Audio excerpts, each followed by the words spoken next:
TV Artesão.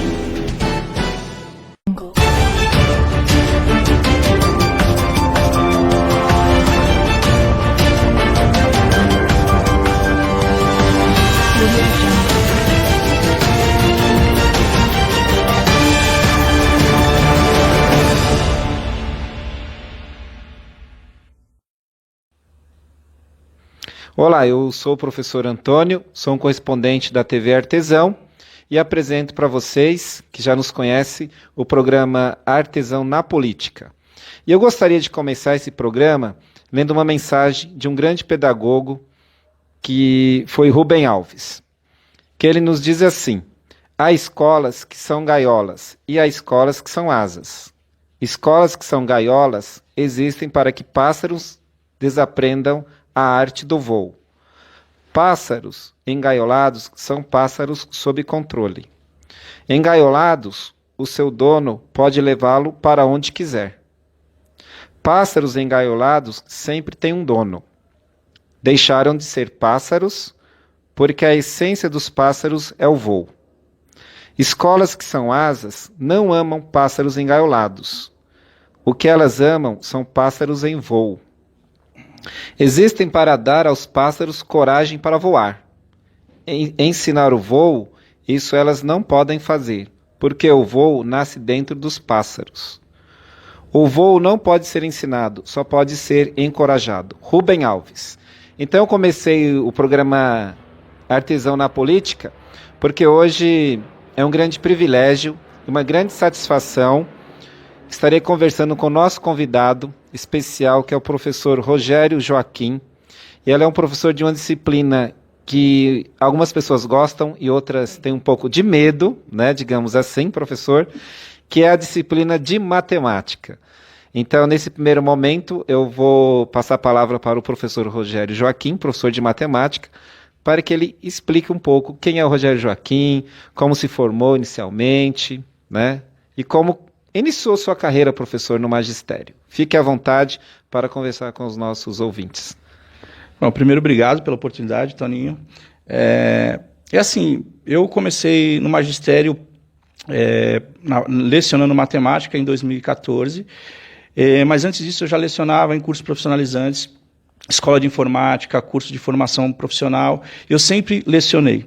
Então, o que acontece? Em 2014 e 2015, eu me formei em licenciatura em matemática na Faculdade de Guarulhos e, desde então, eu venho exercendo essa função de professor de matemática. É uma matéria que todo mundo, alguns amam, outros odeiam, mas é uma matéria necessária para todo mundo, então é uma matéria importantíssima e a gente busca maneiras diferenciadas para estar aplicando essa matéria, explicando que a matemática não é um bicho de sete cabeças, é uma coisa que realmente é importante, mas a gente tem que ter alguns detalhes, alguns cuidados para a gente poder organizar a nossa matéria de maneira legal e a gente ter um resultado satisfatório. Muito bom, professor. Professor, com base assim, nesse texto de Rubem Alves, né, há dois tipos de escolas. E hoje em dia, no nosso contexto, né, professor, acho que isso é muito marcante. Há escolas que os pássaros são engaiolados e há outras escolas que dá liberdade para o voo, né? E como tornar, né, por exemplo, essa educação, né, vamos pegar a nível um pouco mais abrangente, né? Como tornar essa educação repleto de pássaros, encorajados para o voo, cheio de criatividade, e como esse professor pode contribuir para esse voo, né? Então, Antônio, o que eu acho mais interessante é que a gente tem que pensar na educação como se fosse... Quando eu penso em educação, eu penso logo numa figura mitológica chamada Janus. É um deus grego que tinha uma face virada para frente e outra para trás. A educação, hoje em dia, a gente começa só a criticar as coisas que foram feitas anteriormente, a gente acredita que tudo que foi feito no passado está errado, e não é bem assim. A educação ela é um processo, a gente está em processo, a gente tem que visar o futuro, mas a gente tem que observar as coisas que foram feitas no passado. A escola ela não é um lugar para deixar todos iguais, mas dar condições de igualdade para que os excepcionais brotem, né? Que eles voem, que eles tenham o próprio caminho dele. Então é interessante a gente trabalhar percebendo as diferenças que tem em cada indivíduo. Então é muito complicado a gente padronizar, fazer uma educação encaixotada, engaiolada.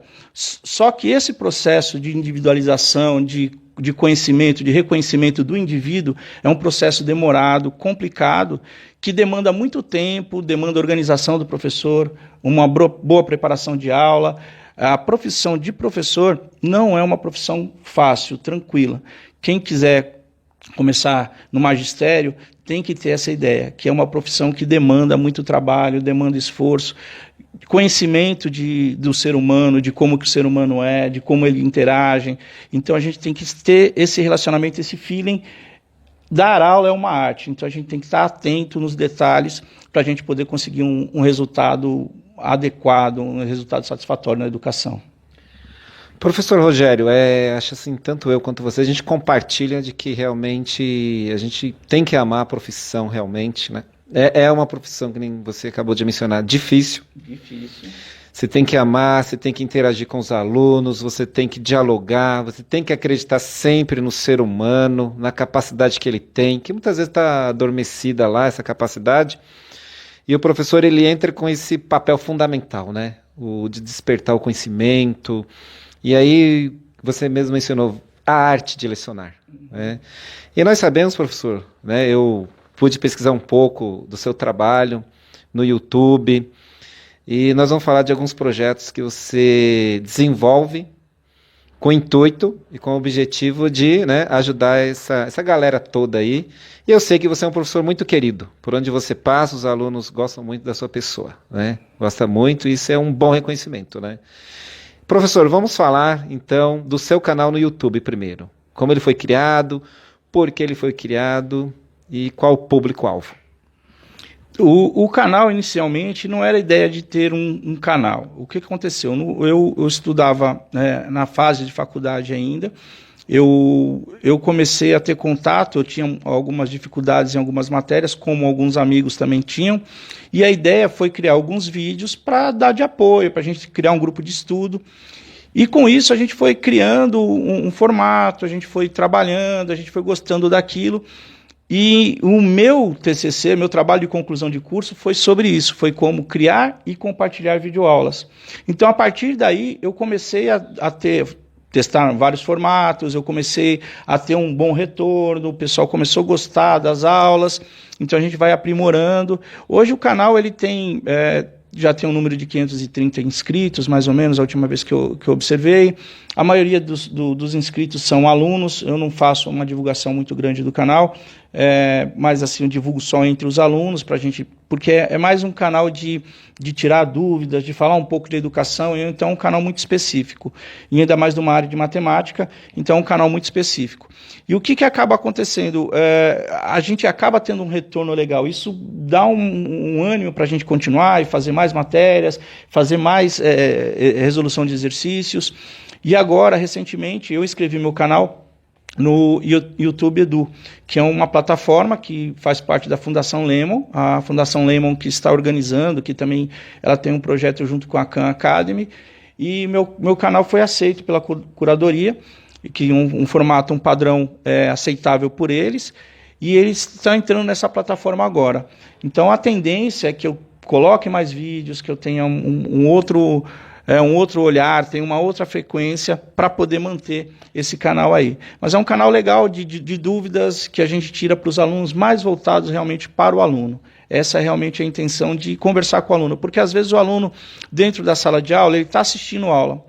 Quando ele assiste um vídeo, ele fala, nossa, ele explicou isso na aula e eu não entendi, agora eu estou entendendo. Mas é por quê? Porque ele está no momento dele, ele está estudando, que é um momento diferente do que assistir aula. Assistir aula é um momento diferente, é um momento coletivo. Estudar, ele faz mais individualmente. Então ele tem esse momento, essa oportunidade, ele tem um vídeo lá de 5, 10, 15 minutos, e aí ele acaba absorvendo aquilo que ele viu na aula. E por isso que eu acho interessante manter esse canal. Professor, aproveitando, você quer passar o endereço do canal para mais pessoas curtirem, enfim, divulgar o seu vídeo? Porque assim, eu achei ele muito importante no sentido de... é um facilitador, né? Porque assim, que nem você disse, né? Muitas pessoas têm dificuldades, né? E todas as pessoas têm, independente se é matemático ou não, as pessoas têm certas limitações, o que é natural do ser humano, né? Aproveita e divulga aí o seu canal e fala mais ou menos um assunto lá mais procurado. Você tem como saber assim, é trigonometria, sei lá, equação de segundo grau, o que que as pessoas procuram mais? E divulga o seu endereço aí. Então, lá, para achar no YouTube é Rogério Joaquim S, né, que é Rogério Joaquim Santana, então é Rogério Joaquim S. Assim, são temas variados e eu procuro colocar bastante curiosidade no canal, né? No canal, assim, não tem... O vídeo que eu tenho mais acessado, eu tenho mais acessos no vídeo, é um vídeo que fala sobre distância entre dois pontos. Então, a parte que envolve geometria, envolve álgebra. É muito legal esse vídeo, porque assim, esse vídeo é um vídeo antigo já. Ele foi um vídeo que eu fiz na época da faculdade. Ele não tem a qualidade tão legal como as atuais, era um vídeo mais experimental, mas é o que tem mais acesso, é um assunto mais procurado, é esse, né? Então, mas é assim, é diversificado, porque eu tenho alguns vídeos também que falam sobre curiosidades, pegadinhas matemáticas, alguns truques de cálculo. Então, é bem diversificado, não tem assim um tema que você veja. E ele é sazonal porque, assim, geralmente eu percebo que ele tem um pico de audiência, ele aumenta a audiência perto das provas. É onde o aluno se preocupa em ir lá, fazer uma revisãozinha, e aí é onde que ele tem um crescimento de audiência. Mas assim, não tem um tema específico determinado. Então, o que eu fiz? Eu separei meu canal em algumas playlists de 6º, 7º, 8º ano. Então, assim, é bem diversificado. E algumas curiosidades também. Muito bom, professor. Professor, você também, além desse projeto, né, além do canal no YouTube, você também, digamos assim, que você consegue, e aí é um comentário positivo meu, você consegue sair do campo da exata, né, do campo da matemática, digamos assim, e consegue passar até para o campo, digamos, da filosofia. Porque você escreve frases, são várias frases, vários pensamentos. Aí eu te pergunto, professor, como surgiu essa ideia das frases, dos pensamentos? O que te levou, o que te motivou a trabalhar esse projeto, né? Eu sempre gostei muito de conversar, dá para perceber que eu falo bastante, né? E o que acontece? Assim, as pessoas acreditam, algumas pessoas acreditam que as exatas, as disciplinas de exatas, o pessoal tem aquele padrão, né? Quietinho, um cara muito focado, centrado, e nem sempre é assim. Você trabalhar com a disciplina de exatas te dá um leque muito grande, você consegue raciocinar coisas diferentes, você consegue ter olhar diferentes. Por exemplo, o livro Alice no País das Maravilhas foi escrito por um matemático. Né? Então, tem várias obras que são escritas por matemáticos que a gente não sabe. A série dos Simpsons, os escritores da série dos Simpsons são físicos, matemáticos. Tanto é que algumas frases, algumas coisas que aparecem nos Simpsons têm relação com matemática. Alguns episódios são relacionados com matemática. Quando a gente trabalha com a matemática, a gente começa a observar essas coisas. A questão das frases, na verdade, foi um bate-papo que eu tive com o professor Lucas Calango, e eu falei uma frase, especificamente não sei qual que é, ele acabou postando essa frase no Facebook dele. E ele já postava, como o Lucas é músico, ele postava algumas frases das músicas dele num site chamado O Pensador. E ele transforma essas frases em pequenas plaquetinhas de lembretes e tal. E aí, através disso, eu comecei a fazer algumas frases, algumas ideias, né?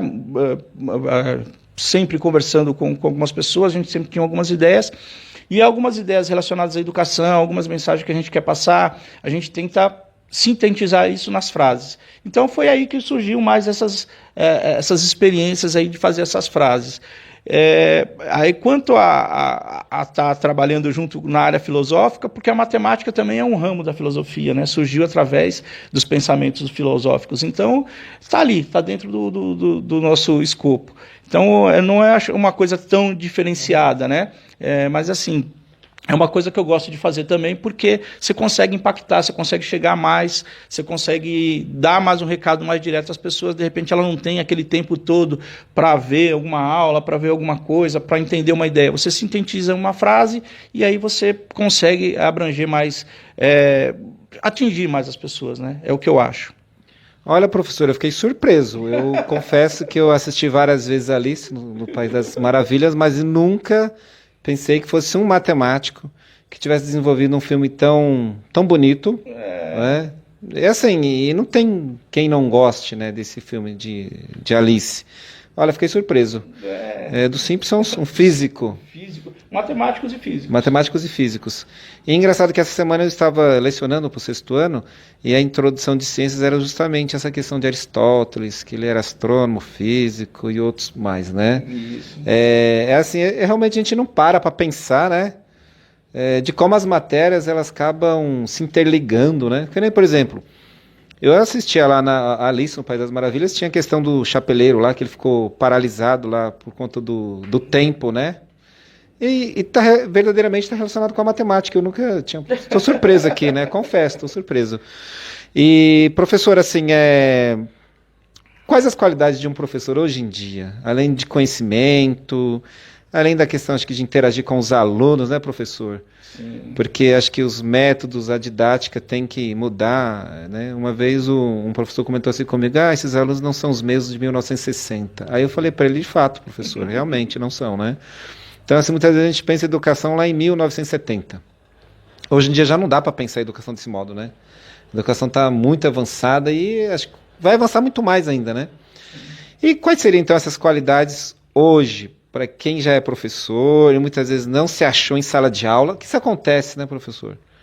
Quando eu comecei a lecionar, não existia manual, assim, olha, de como você entra numa sala de aula, como se comporta. Senão, com certeza, a gente já teria até comprado, eu e você, né? Não existe esse manual. Aí eu te pergunto, quais são as qualidades, assim, hoje, que você considera importante para quem já é professor e está com esse dilema, e para quem pretende ingressar no magistério, né? E com certeza você tem muita experiência para compartilhar. Então, Tony, é assim, tem muitas coisas assim que como eu falei para você, eu acredito que a gente tem que mudar muita coisa e manter muita coisa do passado. Eu também achava que muita coisa que a gente via, a gente tem que estar sempre mudando e tudo, mas assim, ultimamente eu tô estudando algumas coisas que é da década de 60 e década de 70, e eu me surpreendi bastante com alguns livros que tinham uma campanha chamada, a sigla é CADES, é Campanha de Difusão de Aperfeiçoamento do Ensino Secundário. Essa sequência de livros é uma sequência de livros da década de 60. E aí eu comecei a ler esses livros e eu fiquei surpreso que tem muita coisa que cabe aí nos dias atuais. Algumas, logicamente, que não. Então, por isso que eu falo que a gente tem que observar muito o que tem no passado e projetar alguma coisa melhor no futuro. Tem que ter uma transformação. A educação não é uma coisa que a gente tem ela pronta, não tem um manual, não existe um manual para a educação. Você fala assim, faz isso que dá certo.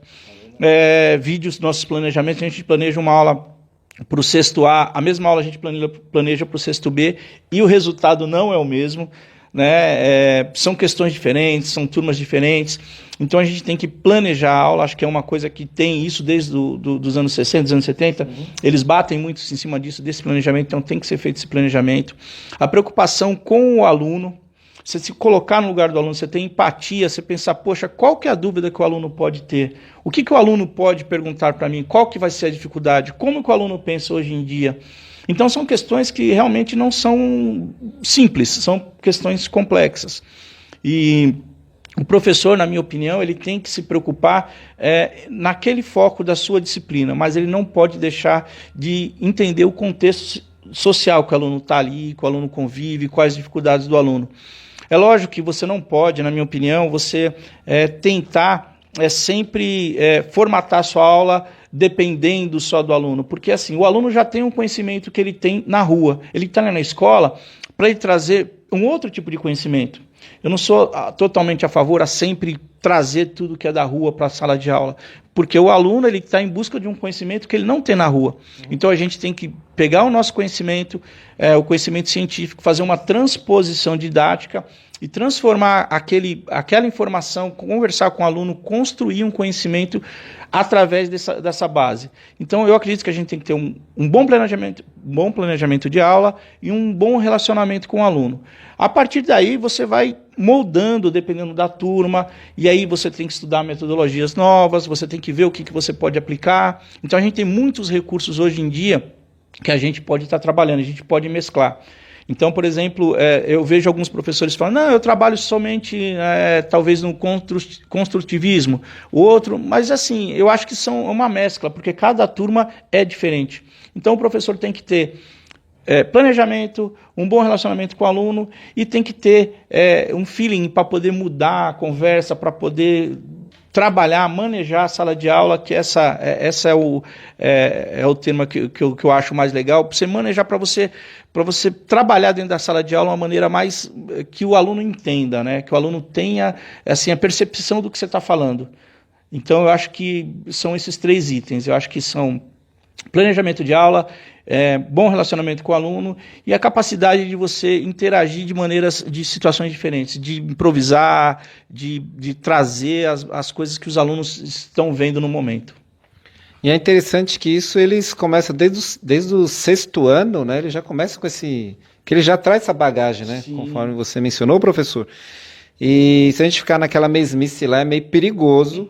A gente perde a didática, né, e, digamos, perde até a linha muitas vezes, né, então a gente precisa buscar essas qualidades que você muito bem mencionou aí e que são fundamentais para um professor.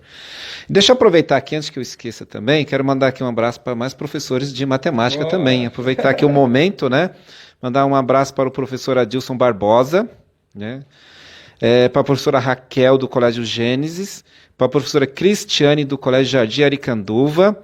E aproveita, você quer mandar algum abraço para algum professor também, amigo seu? Nossa, tem vários amigos de matemática aí, vamos lá, o professor Ed, o professor Salvador, a professora Natasha, a professora Daniele, a professora Fabiana. Se eu for falar aqui, acho que eu vou deixar muita gente de fora. São vários professores aí que a gente está trabalhando. Só de matemática a gente encontra ao longo da vida e vários deles ajudam bastante a gente, né? Esses que trabalham comigo, fora os professores que tivemos aí, professor Clóvis, professor Demerval, Januário, meu orientador, professor Januário, meu orientador, são vários profissionais que colaboram com a gente, colaboraram e colaboram ainda com nossa formação, com nossa maneira de trabalhar. Então, nossa, são vários. Se eu for falar, eu vou acabar não falando todos, né? Acabei falando alguns, mas acabei, assim, só para... Sintam-se todos lembrados. Infelizmente, é complicado a gente falar. São vários que fazem parte da nossa vida e dão um sentido legal para a gente, ajudam, porque, assim, a nossa profissão, ela é uma profissão que a gente depende muito das outras pessoas. E acaba que, às vezes, a gente encontra no caminho algumas pessoas que têm algumas vaidades, algumas coisas que a gente quer. E eu, graças a Deus, na minha vida, eu sempre encontrei, assim, pessoas que sempre me apoiaram, ajudaram, trocaram informação. Então, eu tenho sorte nesse sentido, né? Um abraço para esses e para os outros professores de matemática também. Muito bom. E o magistério é tão gratificante que você não só interage com os alunos, mas com os professores, com as demais áreas também. E assim, é lógico que muitas vezes quando a vaidade faz parte do ser humano, isso é natural, né? Mas quando não se tem um controle dessa vaidade, né? Aí o professor muitas vezes quer estar sempre acima do aluno, e isso não é legal, né? Porque você mesmo mencionou, tem que ter empatia pelo aluno, né? Você tem que mostrar ali que você está realmente preocupado com ele, e ele automaticamente ele reconhece quando você está bem ou não está bem em sala de aula. Né? Isso é muito, muito bonito, muito importante, e o professor sabe muito bem fazer isso, né? Que é a arte de ensinar, né? E uma vez eu escutei uma frase assim, que o material pode ser didático, mas não é a didática do professor. Sim. Né? Achei muito bonita essa frase. Interessante. O material é didático, mas nunca vai ser a didática de qualquer professor. Que se propõe a ter essas qualidades muito bem mencionadas, professor. Né? E dá para ver que ele é professor de matemática, ele é humorado, ele tem canal no YouTube, e a gente pode, né, considerar que você é um professor da modernidade. Isso é legal. Professor, agora nós vamos falar um pouquinho das suas camisetas, né? Das frases, se você lembrar de algumas aí, de cabeça, né? Com certeza vai lembrar, porque se você lembra aquelas formas de trigonometria dos cossenos, dos catetos, como que é da hipotenusa, sei lá, essas coisas todas aí, que muitas vezes as pessoas ficam apavoradas, mas vamos começar por uma camiseta que está repleta de fórmulas aqui. Você pode mostrar também para as pessoas. E aí você fala como, enfim, quem quiser adquirir, onde está essas camisetas e as demais frases. Aqui depois você pode colocar no... Não sei se vai dar para ver. Mas aí, se vocês quiserem, depois eu mando a imagem para vocês. Deixa eu ver aqui. Coloquei de cabeça para baixo, né? Aqui, essa aqui. Então, assim, essas camisetas que eu faço, na verdade, são algumas camisetas personalizadas, que a gente trabalha com... que a gente usa, na verdade, como um estímulo para os alunos. Então, a gente trabalha com algumas camisetas que fazem parte do dia a dia do nosso trabalho. Então, essa camiseta exclusivamente é uma camiseta que tem algumas fórmulas de potenciação, eu tenho camisetas com fórmulas, resumos de radiciação. Essa outra camiseta que eu estou usando aqui faz uma referência ao Harry Potter. Então, eu uso muito essas camisetas para fazer uma divulgação do trabalho da matemática junto aos alunos. Então, como funciona? São camisetas personalizadas, assim, eu geralmente não vendo as camisetas, mas quem quiser adquirir, fala, Rogério, é só mandar lá, entra lá no Facebook, manda uma mensagem para mim, ou no próprio YouTube, eu vou lá, respondo, a gente pode personalizar as camisetas, e vai depender muito de, Rogério, qual que é a margem, o valor? Eu não sei, depende muito de qual camiseta, qual que é a imagem, a estampa, como tem que ser trabalhado. É uma coisa bem artesanal mesmo, né? Mas a ideia das camisetas surgiu porque, assim, a molecada de hoje, elas partem muito do visual. Uhum. E é muito comum você ver os alunos com camisetas de super-heróis, coisas que identificam no dia a dia. Superman, Mulher Maravilha. Então, o que eu faço? Eu pego alguns personagens, alguns logotipos e personalizo e coloco alguma frase matemática. Eu coloco alguma coisa relacionada à matemática. Nesse exemplo aqui da camiseta, eu fiz uma referência à estação que aparece no filme, que é 9/3, e eu transformei esse número aqui, que é um número misto, em uma fração imprópria. Isso eu usei numa aula com o 6º ano para conversar sobre os alunos de transformação de números mistos para fração imprópria. Então, os alunos entendem que, mesmo que seja uma coisa, um relancezinho, a matemática aparece em vários lugares. E alguns alunos começam a se envolver, alguns gostam da série, outros não gostam, mas assim, eles entendem que faz parte do cotidiano deles, do dia a dia. Não fica uma coisa tão distante, né? Afinal, a gente está falando de uma ciência que tem mais de 5.000 anos, né? Então, é uma ciência que a gente tem que trabalhar ela de uma maneira mais atual. Então, algumas fórmulas não mudam por milênios. Então, você não pode mudar a fórmula, mas você pode mudar a maneira de ensinar ela. Sabe, professor, essa semana, assim, num curso técnico de enfermagem, né, que eu leciono anatomia, assim, uma coisa que me chamou muita atenção foi a fala de um professor do curso técnico. Ele disse assim, que a maioria dos alunos acaba indo bem nas outras disciplinas, enfim, anatomia, microbiologia, essas coisas assim todas, mas eles barram, sabe aonde? Farmacologia. Porque tem muito cálculo. E o professor de farmacologia disse, assim, categoricamente, se não souber o básico da matemática, fica. Você acredita que de 15 alunos que fizeram recuperação em farmacologia, 14 reprovaram? Acredito.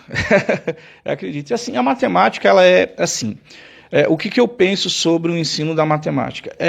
A matemática ela é uma disciplina, é uma matéria que ela não... A gente entende ela errado. A matemática, na verdade, ela é uma matemática que ela surgiu para treinar o raciocínio do aluno. Ela tem algumas finalidades que são finalidades práticas e outras são abstratas. E o que acaba acontecendo? Muitos alunos, eles têm uma certa dificuldade quando passa do concreto, da parte prática, para o abstrato.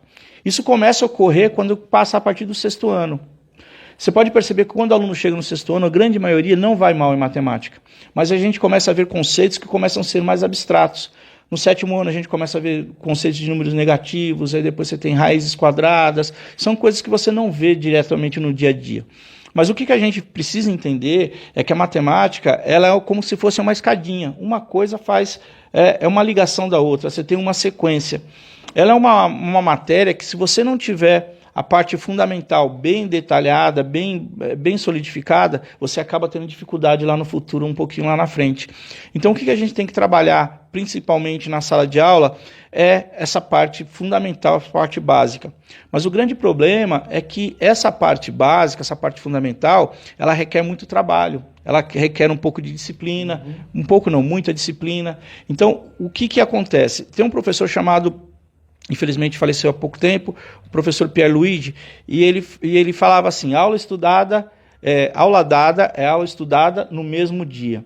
E nós no Brasil não temos esse hábito de estudar novamente. Chegar em casa, assistiu a aula, chega em casa, estuda um pouquinho, faz um pouquinho de lição. E a matemática, ela requer que você tenha um treinamento da coordenação motora, você está desenhando, você está fazendo alguma lição, você está fazendo algum cálculo, o seu cérebro começa a perceber aquela dificuldade, aí ele cria uma estratégia para resolver aquele problema, e nós não temos esse hábito.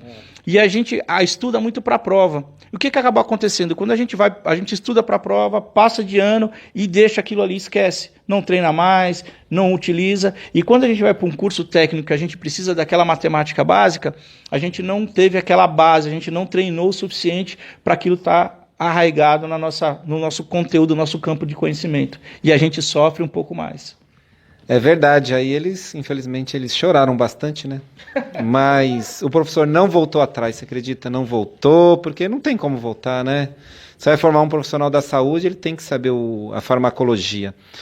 Professor, assim, você tem vários projetos, você é um professor dinâmico, você ama matemática, ama ser professor, né? Tá no seu DNA. E você tem mais um projeto importante aí também, que você está desenvolvendo, que são as histórias em quadrinhos, relacionado à tua disciplina, matemática. Conta aí também pra gente, além do YouTube, além das camisetas, vamos partir para esses quadrinhos aí, quem sabe até de repente ser, né, o Maurício de Souza aí, da matemática, hein, não é qualquer um, é da matemática. Então, o que acontece?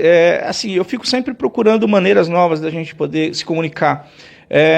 A BNCC, né, a Base Nacional a BNCC, Base Nacional Comum Curricular, ela solicita, ela orienta que a gente trabalhe com várias plataformas, tecnologias digitais, linguagens diferenciadas.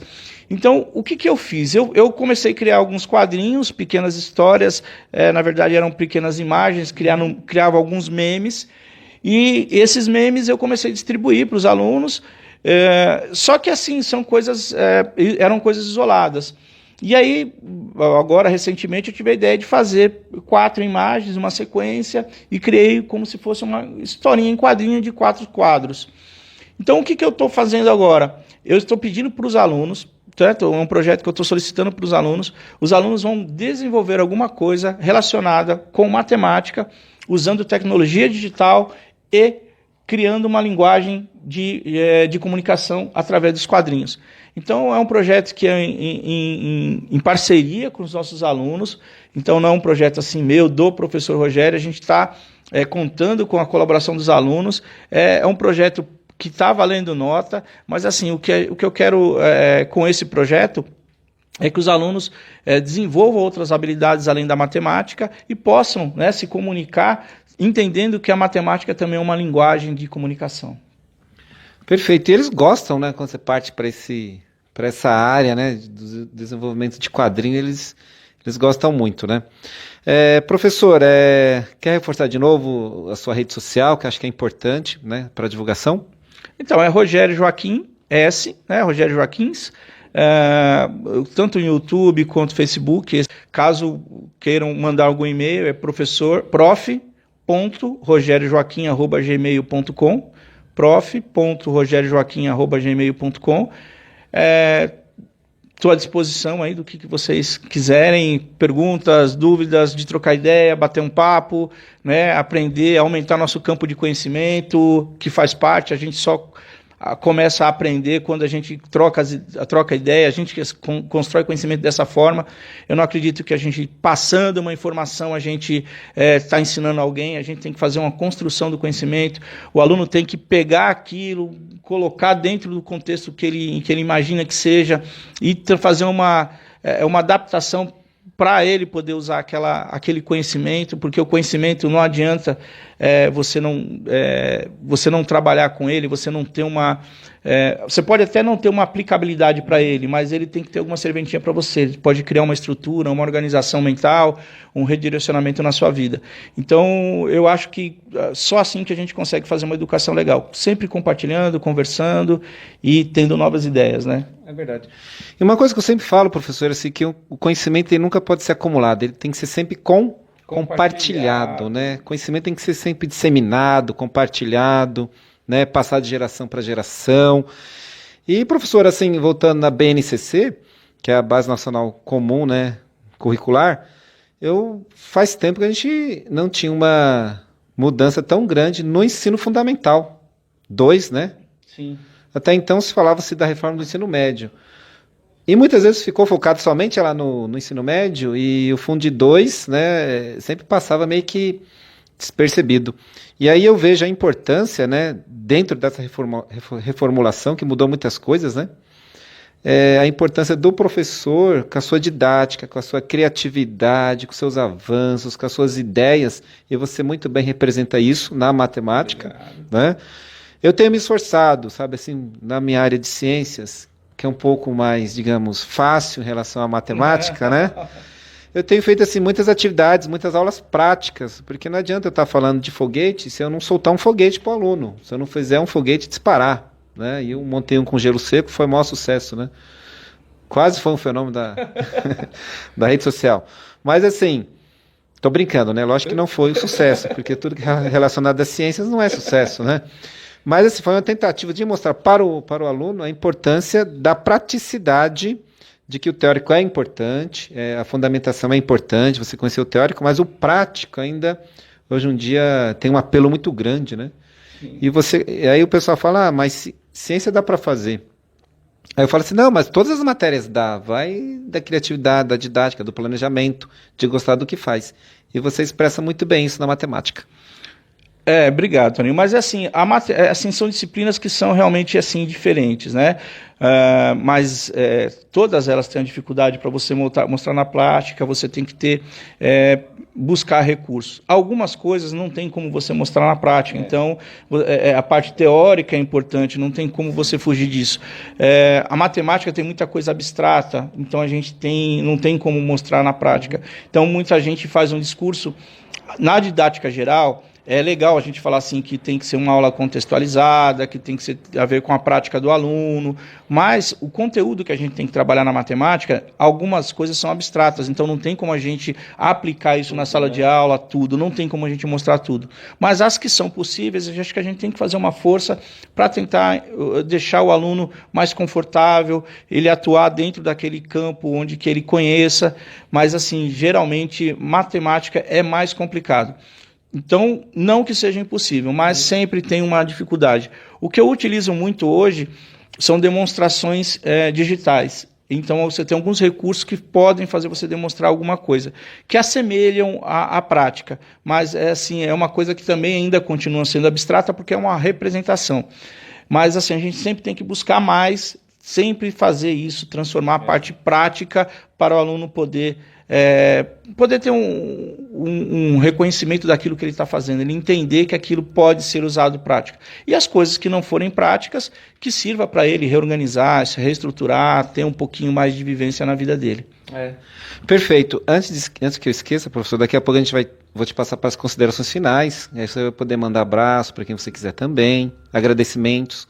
E assim, eu quero mandar aqui um abraço para todos os alunos do Colégio Jardim Aricanduva, que toda vez que eu gravo eles sempre pedem para mandar um abraço, então tá aqui um abraço a todos do Jardim Aricanduva, a todos do Colégio Gênesis e a todos da Escola Técnica de Enfermagem do Colégio São Mateus. Então, sintam-se abraçados. E aproveito também para pedir para quem estiver assistindo o vídeo que possa nos ajudar. Somos uma mídia alternativa, somos voluntários aqui na TV Artesão, né? A nossa preocupação é gerar conteúdo de qualidade, né, voltado para a educação, voltado para a política, voltado para o momento que o nosso país passa, enfim, voltado para solidariedade, para ajudar o próximo. Então, é muito importante que você possa curtir, compartilhar e divulgar entre os seus amigos e amigas Isso nos ajuda em muito, né? Quero agradecer também aqui ao Ricardo Lima, que é um dos fundadores aqui da TV Artesão, né? Por esse projeto tão bonito, que traz pessoas com conhecimento vasto, assim como o professor Rogério Joaquim na área da matemática. Obrigado. Né? Que vocês perceberam que não para somente na matemática, permeia o campo da filosofia. Né? E te passo, professor, agora para as considerações finais. Eu que agradeço o espaço, né, o convite para esse bate-papo. Acho interessante, como falei sempre, a gente tem que conversar, compartilhar, para a gente poder compreender melhor o mundo, a gente aprender sempre mais. Um abraço pessoal do Colégio Monte Virgem lá, da Rede de Decisão, para os meus anjinhos e meus doidinhos lá da sala, do colégio antigo que eu trabalhei também, Constelação, e todos os outros colégios conhecidos, professores amigos meus, um abraço. Os meus professores da faculdade, abraços.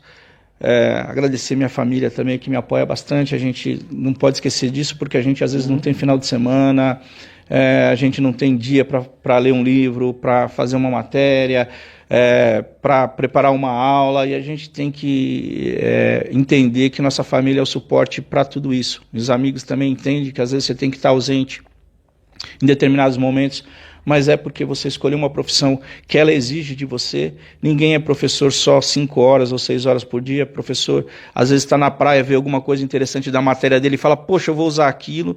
Né? É uma coisa que a gente tem isso, né? Não tem como falar, não vou parar de pensar. Então é muito difícil isso acontecer, né? Para quem vive a docência assim na sua essência. Um abraço para todo mundo, obrigado pelo convite, assim, gostei muito do bate-papo, de conhecer vocês, de conhecer a estrutura aqui, de conhecer o projeto, muito bacana. Espero que vocês tenham sucesso aí no projeto de vocês. O que eu puder colaborar, pode contar comigo aí, tá bom? Professor, nós que agradecemos a TV Artesão, foi um grande privilégio mesmo, né? Você nos acrescentou em bastante conteúdo, e agradecer a você que nos assistiu, né, ou que estará nos assistindo. Um forte abraço e até a próxima.